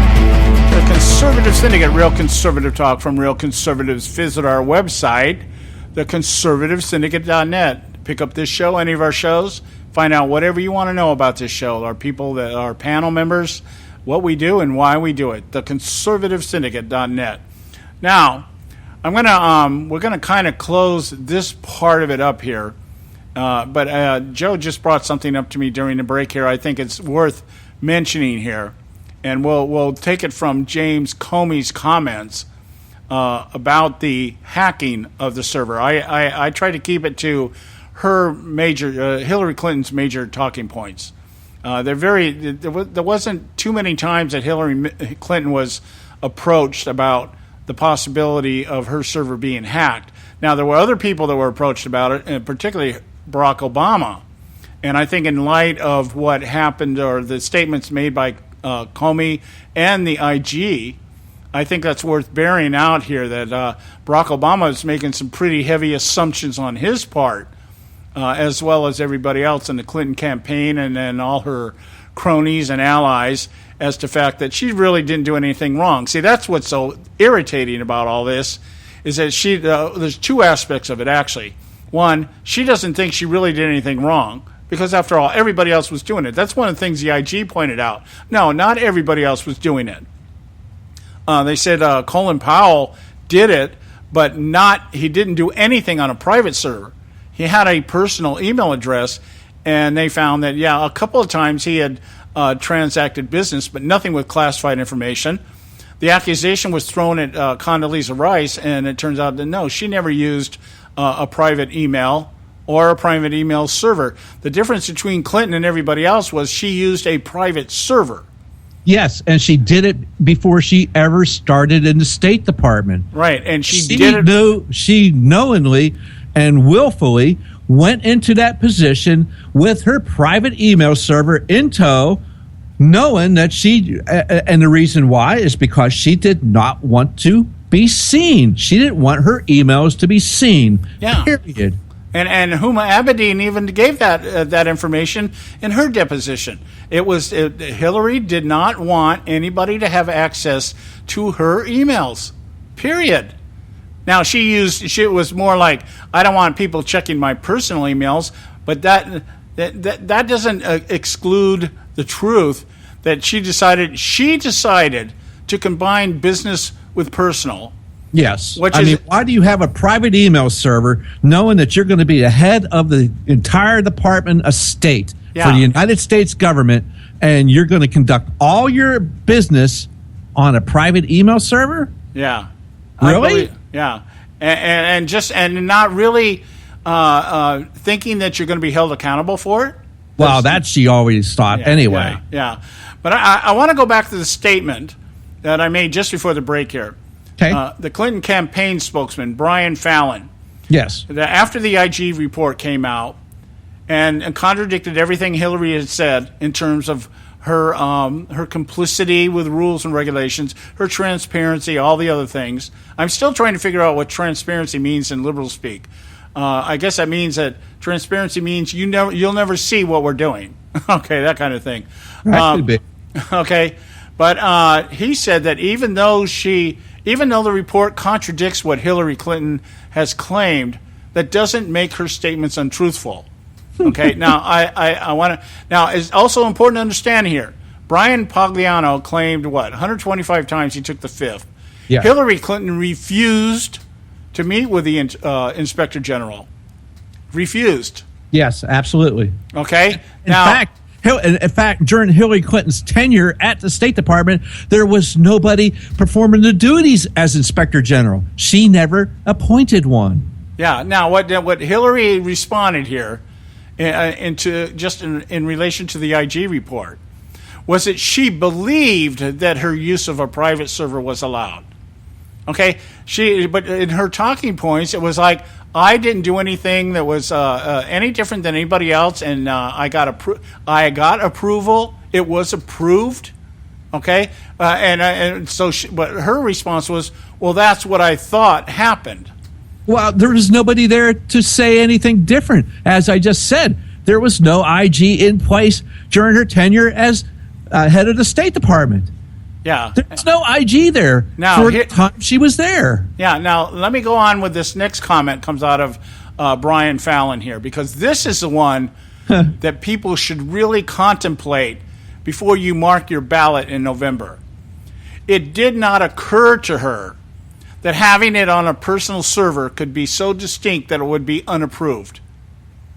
It did not occur to her. And think about this for a minute.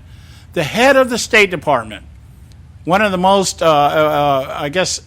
sensitive, classified information sensitive organizations outside of maybe the FBI, CIA, and Department of Defense. Okay, I mean, highly classified stuff goes through that department. It didn't occur to Secretary of State Clinton that having a personal server would not be approved. Think about that. Now think about that in terms of somebody sitting in the White House trying to make life and death decisions pertaining to national security or trade agreements or anything else that could affect our national security, anything that could be a detriment or a hindrance or a threat to our national security. And she's sitting there at the desk making a decision, and just like Benghazi, she makes the decision, people die, and what are we going to hear? Are we going to hear from her, whoever it is that ends up being her press spokesman, saying, well, it didn't occur to her that would happen. It didn't. How do you spend 60 years in government at the level that she's been at and not have thoughts like this occur to you? That, there might be a sensitivity issue. There might be, we might have a problem having a server that isn't secured. And all because you want the convenience of being able to talk to your daughter about her wedding? I think not. That in and of us. And here Barack Obama's out on the campaign trail, whether there's no one more qualified to be president of the United States than Hillary Clinton. Wow. That tells you everything you need to know about Barack Obama. Wow, we already know the bar's been set pretty darn low, okay? Yeah. If she's the best qualified, well then this country nobody's running the country then. Nobody's running the country. You know, and Barack Obama, he's not running the country. He's just establishing a legacy. It's not about running the country. It's about, priming his resume for the United Nations. This guy, like I said, world domination is on his charts. Okay, this has nothing to do. So if Barack Obama's out there now telling us, the man, by the way, who called her an establishment, the reason why he ran in 2008 was to get beyond this establishment and the cronies in Washington, to unify, be transparent, all those things. And now all of a sudden she's the most qualified. Yeah, I want you to understand something. Okay, as Secretary of State, she is in one of the top cabinet positions in the government, and she was appointed. If she wasn't appointed, she'd probably be in jail. But since she was appointed as a political figure by Barack Obama, all right, I want you to understand something. If the line of succession to the presidency, let's say something happens to Obama, then the vice president obviously takes over, right? And then if the vice president's not available, then it goes to the Speaker of the House. And then if the Speaker of the House isn't available, and then it goes to the President of the Senate, President pro tempore of the Senate. And then guess who's next? Yeah, it has to be Secretary of State. That's correct. Yeah. Fourth in line to the presidency if all hell breaks loose and there's a big, huge cluster you know what going on. And this woman is just making up stuff as she goes along. Yeah, but I just want you to contemplate that as we go to a break here. Contemplate this. She didn't think it was going to be a big deal. She didn't had no inclination, no thoughts crossed her mind that what she was doing in terms of combining personal with business was going to be in any way, shape, or form potentially dangerous to the national security of the country. Just think about that. Think about that. Better. We'll be right back, guys. Stay with us right here at the Conservative Syndicate.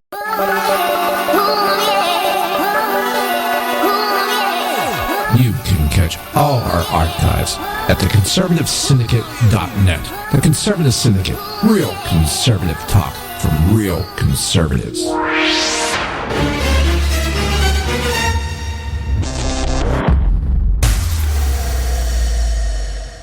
Hey folks, if you're like me, you don't place a whole lot of trust in today's media for the real truth and facts regarding the volatile world of finance and politics. When I want the real scoop on money, I go to the most trusted source I know, my good friend and colleague, Bob Cardoso. Bob is a noted expert with a PhD in international finance who airs his nationally known, globally syndicated show, Robert Cardoso Live Daily, Monday through Friday, 3 to 5 p.m. Pacific Time.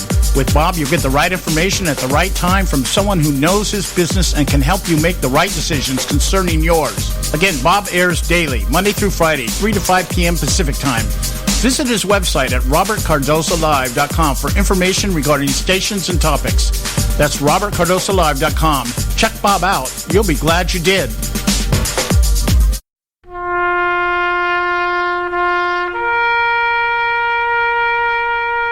Read something recently worth thinking about. It's the soldier, not the campus organizer, who's given us freedom to demonstrate. It's the soldier, not the reporter, who's given us freedom of the press. It's the soldier, not the poet, who's given us freedom of speech. It's the soldier who serves under the flag, who defends the protesters' right to burn the flag. Isn't it time now to demonstrate that we support our troops?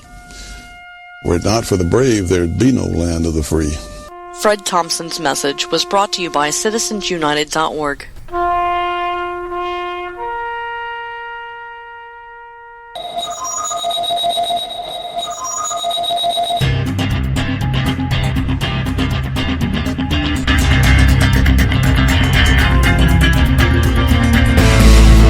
Okay, hey, we're back. The Conservative Syndicate, real conservative talk from real conservatives. I'm your host, John Matthews, along with Joe Hakos. And in terms of the hacking thing here, we're going to kind of come at this two different ways here. The IG report addressed this issue in terms of potential hackers, and Comey looked at it in terms of whether or not it was hacked. So what I'm going to do, I'm going to play a clip. We played this clip yesterday, but I'm going to replay it here.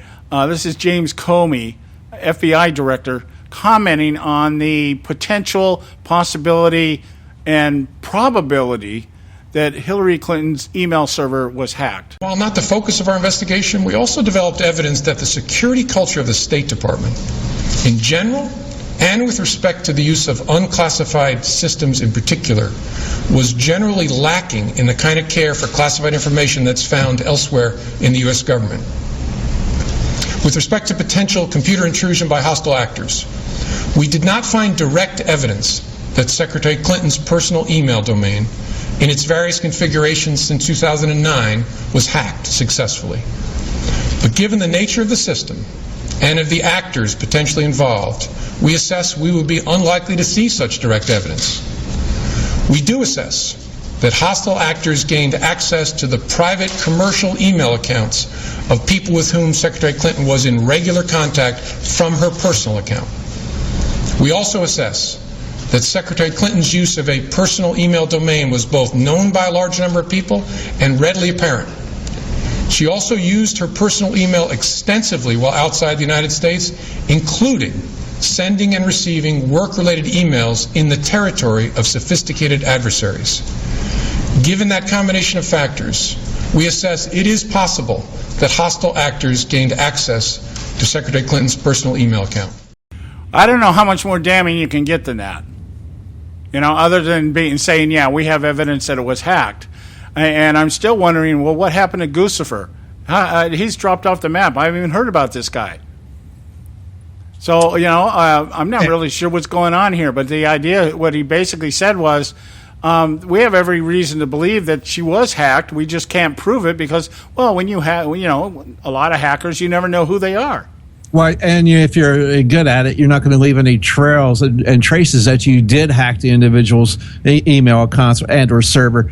The thing is the IG reported that at least twice it was shut down because potential hacking. They shut it down in the morning and come back later in the day and had to shut it down again. That was in the IG report from that they found, and so. And like you said, and as I've said before, this individual, Hillary Clinton, is a compromised individual. These people have this documentation; they have it, and then, in fact, I believe we found out about the server to begin with because of hackers, if I do recall. Yeah, that's right. There was a reason to believe that something had been hacked, and that was. Yeah, you're right. That's actually what led into the whole investigation to begin with. Oh, my goodness. Gee, so it was never hacked? I'm sorry, Mr. Colby. That sounds to be ludicrous to me. Just absolute lunacy. I understand also that there was a time here. I'm looking through my notes from last week to see if I actually put them in here someplace. It had to do with what happened was...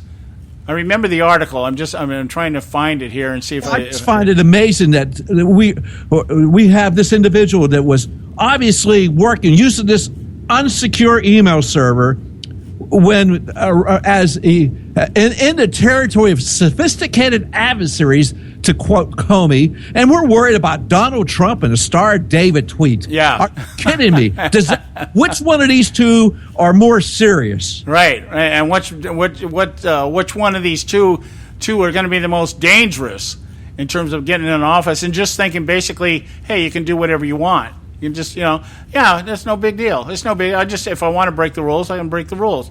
But what I was looking for was the State Department had admitted that the server, when it was initially set up, or when Clinton's emails I remember you were talking set up, about that they had actually shut all the security off. They took all the security off because they were having problems linking it to her personal email account. Yeah, because it was going into spam files of everybody. Every time she would send an email, it would go into everybody's spam. It wouldn't get through the spam filters on the .gov servers. So they had to shut that all down. Yeah. And one of the emails, by the way, that was just recently found that was failed, that was never turned over, was the one that she sent to Huma Abedin, where she said, let's get separate address or device, but I don't want any risk of the personal being accessible. Yes, exactly. That email just showed up, coincidentally. Yeah, just coincidentally, yeah. In her campaign, on her website, it says, the security and integrity of her family's electronic communications was taken seriously from the onset when it was first set up for President Clinton's team. Right.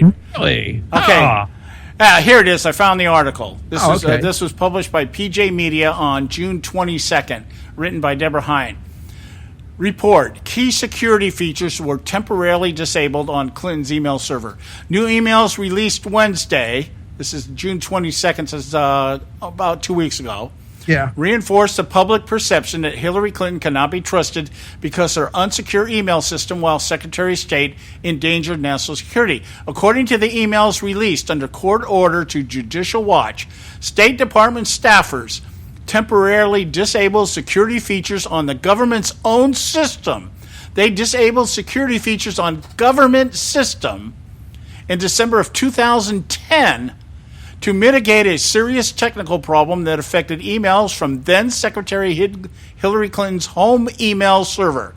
The emails reviewed by the Associated Press show that the State Department technical staff disabled software on their systems intended to block phishing emails that could deliver dangerous viruses. They were trying urgently to resolve delivery problems with emails sent from Clinton's private server. She was sending stuff to the State Department from her private server, and it was being picked up by the security system and spammed. And so they needed to disable national security in order to be able to receive emails that Clinton was sending. Think about that. For her convenience. Yeah, now we just talked about the fact that her campaign people say she never gave any thought to the idea that she might have this problem. I'm sorry. I'm not the most tech savvy person in the world, and I'm far from ever have been at any high ranking government position. I had a clearance, but I wasn't sitting at the in the war situation room, dealing with issues and stuff like that. But common sense would dictate anybody. I mean, isn't it all you have to do when you realize something's wrong? You set up an email account. Okay, like I've set up several email accounts for the show. I have one for my company, NetStream Productions. Okay, and I have one for the show, John at the Conservative Syndicate.net, and then I have my regular email address. Okay, and I remember. I don't know about you, but I remember the first time I just set up the one for NetStream earlier this year because I actually had enough communication going on. So okay, I need an email for this company, and the first time I got spam, I'm like, how did they spam this so fast? How did this? I mean, I just established this thing, and then I checked the mail the next day, and I've got 7 messages. Right? 5 of them were spam. And this is a Gmail account. Yep. Okay, so I said, how did they get this so fast? Okay, you would think at least, let me send and receive some emails before you start tagging me. I've set up a church website here using WordPress. Every day now I'm getting emails from China, some printing company in China. I'm like, how did you even get it? I don't even have an email set up for the account yet. And they're able to spam it through my comment section. So I'm like, this is standard computer 101 literacy. And for some, if she didn't know, somebody should have. Well, they did. Or somebody should have said, hey, I'm telling you, this ain't going to work, or we really need to cross our T's and dot our I's if we're going to do this kind of thing. Trust me when I tell you, it is quite difficult to disable the spam filters and the antivirus filters that are on the government computer system. They are so embedded deeply into the operating system. I absolutely know how difficult that is. Yeah, I can't even imagine. I mean, there's got to be protocol and everything else involved in this. It's way beyond. I mean, somebody just can't go in and turn it off. There's a whole. I'm sure there's a checklist, probably 8 pages long. That you got to go through. Those features are disabled, and you can't get at it. Even and in fact, it'd be very difficult to do. Yeah. So if somebody's tech savvy enough to shut off the security systems on a national security system, then somebody should have been savvy enough to know that what we are doing is not going to work right. Yes, and it should have been savvy enough to know that maybe we shouldn't do this. Yeah. Somebody had intent, no matter what Comey says. Yeah, that's true. Okay, guys, we're at the end of the show for today. Well, we're going to get into this tomorrow. I think we'll dig a little bit more into the IG report, and we're just going to create an echo chamber here. It's just going to try to reverberate all across this land and around the world as much as we can, so that people understand we cannot let this woman in office. We cannot. We just simply cannot. So anyway, guys, just a reminder, we'll be back on the air tomorrow. 3 o'clock out here on the West Coast, 6 o'clock on the East Coast. Let's see, tomorrow's Thursday. We got Audrey Russo and Bob Cardoso with us on Friday. Tomorrow will just be Joe and I, and we'll dig into this even more and just continue to do what we do in this show. So we love you. We thank you for your loyalty. Visit our website at theconservativesyndicate.net, and we'll talk to you tomorrow.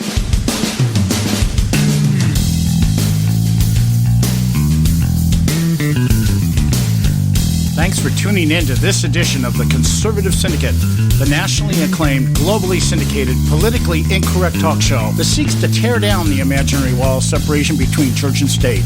We We want to make you aware you can find and access all our show archives at our website, theconservativesyndicate.net, as well as our broadcast stations and times. That's theconservativesyndicate.net. We so appreciate you taking the time to tune in, and we so look forward to continuing to bring you the best in uncompromised talk radio available on the net today. And remember, folks, it doesn't matter how many times you get knocked down in life. It only matters how many times you get up. I'm John Matthews, along with Joe Hako, signing off until next time right here at the Conservative Syndicate. God bless you.